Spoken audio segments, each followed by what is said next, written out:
నిజామాబాద్ జిల్లా మున్సిపల్ ఎన్నికల్లో Congress బీజేపీలను MIM party కలవరం పెడుతోందా? ఆ కార్పొరేషన్తో పాటు జిల్లాలోని 2 మున్సిపాలిటీల్లోనూ పతంగి పార్టీ కీలకంగా మారనుందా?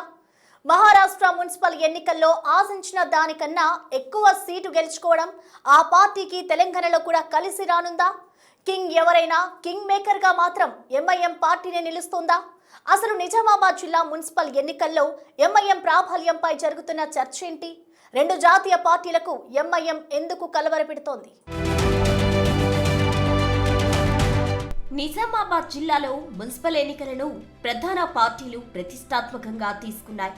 నిజామాబాద్ మేయర్ పీఠాన్ని కైవసం చేసుకోవాలని అధికార కాంగ్రెస్ బీజేపీలు ఎత్తులకు పై ఎత్తులు వేస్తున్నాయి. కానీ మజ్లిస్ పార్టీ పట్టణ ప్రాంతాల్లో తమ ఆధిక్యాన్ని చాటుకుంటుండడం ఆ 2 పార్టీలు కలవరపెడుతోందట. ఈ ఎన్నికల్లో నిజామాబాద్ మున్సిపల్ కార్పొరేషన్తో పాటు బోధన్, ఆర్మూర్ మున్సిపాలిటీలో కింగ్ మేకర్ అవ్వాలని పతంగి పార్టీ ఉవ్విళ్లూరుతోందట. జిల్లాకు సరిహద్దు రాష్ట్రమైన మహారాష్ట్ర మున్సిపల్ ఎన్నికల ఫలితాల్లో అసదుద్దీన్ ఓవైసీ నేతృత్వంలోని ఎంఐఎం పార్టీ గణనీయమైన ప్రభావాన్ని చాటుకుంది. ముఖ్యంగా శరద్ పవార్ నేతృత్వంలోని ఎన్సీపీ కంటే ఎక్కువ స్థానాల్లో ముందంజలో ఉండడం గమనార్హం. ఇక బీఎంసీ పరిధిలో తొలిసారి ఎంఐఎం బోనీ కొట్టింది.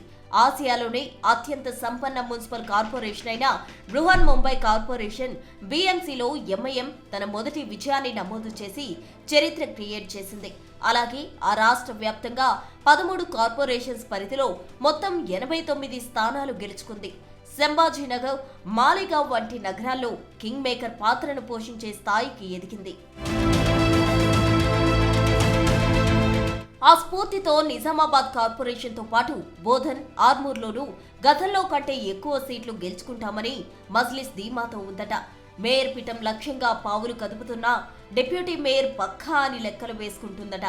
నిజామాబాద్ కార్పొరేషన్లో 60 డివిజన్లుండగా గత ఎన్నికల్లో 16 డివిజన్లు గెలుచుకుని రెండో అతిపెద్ద పార్టీగా అవతరించిన ఎంఐఎం డిప్యూటీ మేయర్ చేజిక్కించుకుంది. ఈసారి 20 సీట్లలో గెలిచేలా ఎంఐఎం నేతలు ప్లాన్ వేస్తున్నారట. ఈసారి కూడా మేయర్ ఎన్నికల్లో ఆ పార్టీ కింగ్ మేకర్ అవుతుందనే టాక్ నడుస్తోంది. అయితే మైనార్టీ డివిజన్స్ పై కాంగ్రెస్ ఫోకస్ పెట్టడంతో ఎంఐఎం స్పీడ్ కు ఏ మేరకు బ్రేకులు పడతాయో చూడాలి.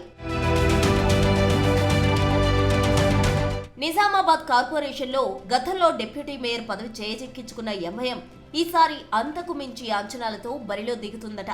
ఇటు బోధన్ మున్సిపాలిటీలోనూ ఆ పార్టీ ప్రభావం చాటాలని చూస్తోందట. 38 డివిజన్స్ గాను 16 చోట్ల ఎంఐఎం కీలకంగా ఉందంటున్నారు.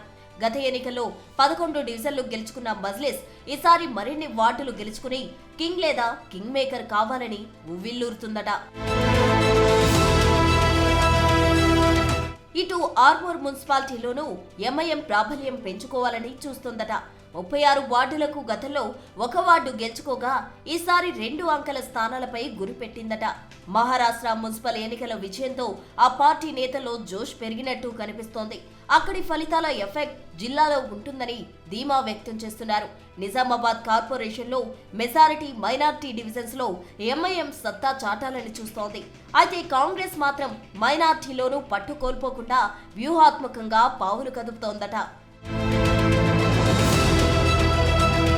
జిల్లాలో తమ ప్రాబల్యం పెరగాలని బీజేపీ భావిస్తుంటే తగ్గించాలని కాంగ్రెస్ మైనార్టీ డివిజన్స్ పై ఫోకస్ పెట్టిందట. ఎంఐఎం మాత్రం ఈసారి పట్టు సాధించి కింగ్ లేదా కింగ్ మేకర్ కావాలన్న పట్టుదలతో ఉందట. ఆ క్రమంలో ఎంఐఎం కు కింగ్ మేకర్ అయ్యే ఛాన్స్ ఉంటుందేమో కానీ కింగ్ అయ్యే అవకాశాలు మాత్రం లేవని విశ్లేషకులు అంటున్నారు. చూడాలి ఎంఐఎం